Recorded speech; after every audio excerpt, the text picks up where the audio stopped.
What's up, Saints, Aints, and those that are in between? It's your girl, D. Danielle Thomas of UnfitChristian.com, the voice of millennial faith, and the shot of hitting your communion cup. Today's video is brought to you by the first day of Kwanzaa. Today's principle is umoja, which means unity. We're striving to make unity in our community, our families, our race, and our nation. It's been nearly 2 weeks since that fateful night in Alabama where voters decided to send Doug Jones instead of Roy Moore to the U.S. Senate. And while Jones proved almost immediately to be problematic, Roy Moore refuses to concede the election. You might remember Moore from such hits as "Sure, she's only 14, but aren't we all God's children?" and other evangelical justifications of sexual abuse. Now, while all the votes and ballots have been tallied and counted, some would say that Roy Moore is not the only loser in Alabama. Mark Galley, who is the editor-in-chief over at Christianity Today, wrote that there was already one loser, the Christian faith. You see, overwhelmingly, white evangelicals put their support behind Roy Moore for the U.S. Senate on the basis of Christian and family values. That's a little hard to believe when he's been accused of sexual abuse. But who am I to judge? I've got good news and bad news for the evangelicals who worry that they've lost credibility of the Christian faith with their support of Roy Moore. The good news is you absolutely did not lose credibility because of your support of Roy Moore. The bad news is you lost credibility way before that. You see, there are at least 6 times that you've lost credibility before Roy Moore ever came along. Number 1. The Christian evangelical failure to care about lives outside the womb as much as they care about the ones inside. It's no secret that most Christian evangelicals are super pro-life, but that love affair ends once that umbilical cord is cut.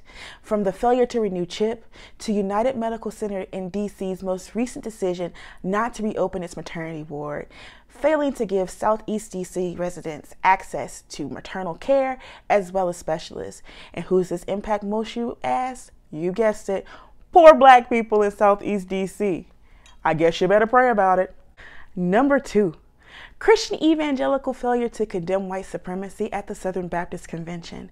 In July 2017, a measure was brought up from a black Baptist preacher of Texas to condemn white supremacy and the alt-right.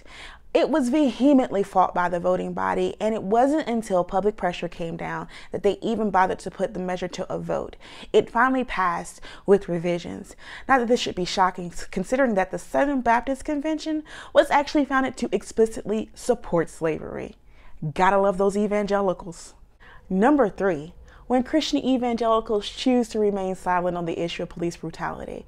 Did you know that white evangelicals and Protestants are twice as likely as black evangelicals to believe that the police treat all fairly and equally, regardless of ethnic or racial identity?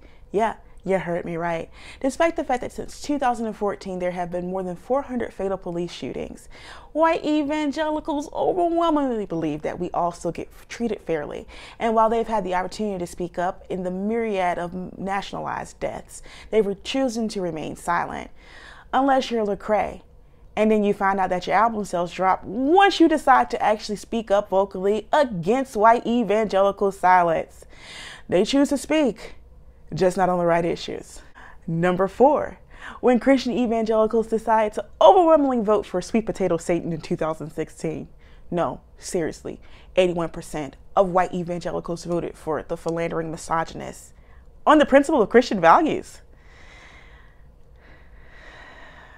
Number 5, when Christian evangelicals asked us to uplift 3 pervert pastors in prayer.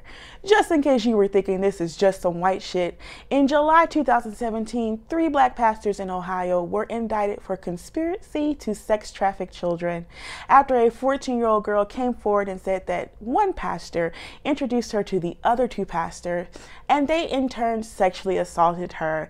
What was the church's response? That we lift up these men in prayer from obvious attacks of the enemy and attacks against the church.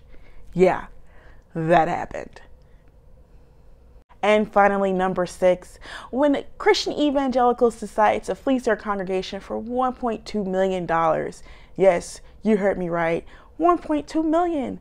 A pastor, his wife, and their friend out of Alexandria, Virginia, decided to operate in the spirit of Joanne the Scammer and fleece their congregation for $1.2 million in a money laundering and wire fraud scam.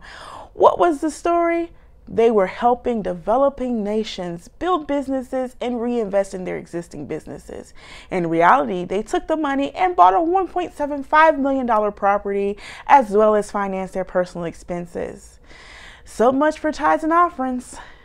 If you want to check the receipts on any of the things that I mentioned, make sure you click the link in the description box. If you like this video, share it, tag it, comment on it. Let me know what you think. And if you're looking for fellowship with like-minded believers, make sure you join us in the Unfit Christian Congregation on Facebook.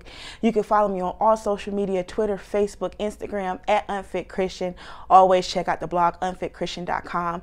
Again, I'm D. Danielle Thomas of Unfit Christian. Let's do faith differently.